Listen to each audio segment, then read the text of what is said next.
तो बड़ी बातें ये कि अब की बार के बजट से बहुत ज्यादा उम्मीदें किसी को ज्यादा नहीं थी, लेकिन एक ये जरूर था कि पटरी पर लाने के लिए अर्थव्यवस्था को सरकार क्या करती है, कृषि सेक्टर के लिए क्या काम करती है। तो हमारे साथ में अलग अलग वर्गों के लोग जुड़ेंगे, उनकी प्रतिक्रियाएं आपको सुनवाएंगे और साथ में जो एक्सपर्ट के कमेंट हैं वो भी आप तक पहुंचाएंगे।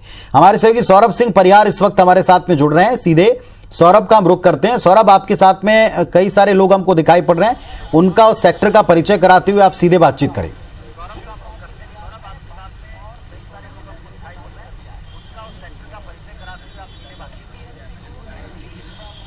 बिल्कुल, देखिए पुनीत, आज बजट पेश हुआ है और किसानों को काफ़ी उम्मीद थी कि इस बजट से कुछ नया मिलेगा और वो चाह रहे थे कि जैसे एमएसपी की बात लगातार हो रही थी, उसके अलावा जो खाद बीज है उस पर सब्सिडी मिले, जो कृषि यंत्र है उस पर कोई सब्सिडी मिले या और अन्य ऐसी कोई योजनाएं बनाई जाए जिसका सीधा लाभ जो है देश के किसानों को मिले। लेकिन किसानों का कहना है कि इस सरकार ने बजट में कोई ऐसी चीज़ें शामिल नहीं की है जिसका फायदा इन लोगों को मिल सके। आप देख सकते हैं यहाँ पर कुछ किसान हैं जिनसे अभी हम जानेंगे कि वास्तव में वो क्या चाह रहे थे और इस बजट से क्या मिला है। हमारे साथ जी है पारस जी हैं, उनसे बात करेंगे। हमारे साथ तेजराम जी है और ऐसे किसान नेता हैं और जो किसान हैं आप देख सकते हैं, उनसे बातचीत करेंगे। आज का बजट कृषि के लिहाज से कैसे देखा जाए?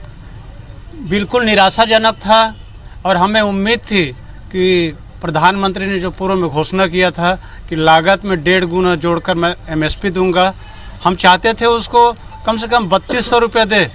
आज पूरी तरह किसानों के विरुद्ध में बजट पेश किया है और हम तो ये चाहते हैं कि ये जो कुछ बातें बोल रहे हैं तब विश्वास करेगा जब इसको कानूनी गारंटी दे, एमएसपी को कानूनी गारंटी दे खरीदी की, तभी हम इसको सही मानेंगे। नहीं तो पूर्व में जो घोषणा किया था कि मैं लागत में 1.5 गुना दूंगा, स्वामीनाथन आयोग के हिसाब से दूंगा और सुप्रीम कोर्ट में जा करके मैं नहीं दे सकता, कि कोई विश्वास नहीं है।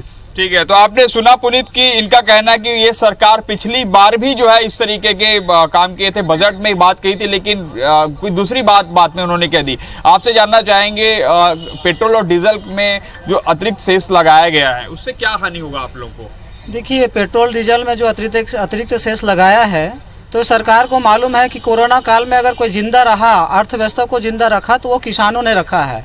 तो अब ये चाह रहे हैं कि अपने कारपोरेट मित्रों के लिए जो यहाँ का जो संपत्ति लेके जो विदेश भाग गए हैं उनकी भरपाई के लिए, जो बैंक दिवालिया हो चुका है उनकी भरपाई के लिए वो किसानों से वसूलना चाह रहे हैं और इससे किसानों के कृषि लागत बढ़ेगी। और यहाँ पर जो सरकार ये कह रही है कि हम किसानों को आय दोगुना करेंगे, ये खाली झुनझुना है जिसके अंदर गोटी भी नहीं है, जो बचता नहीं है।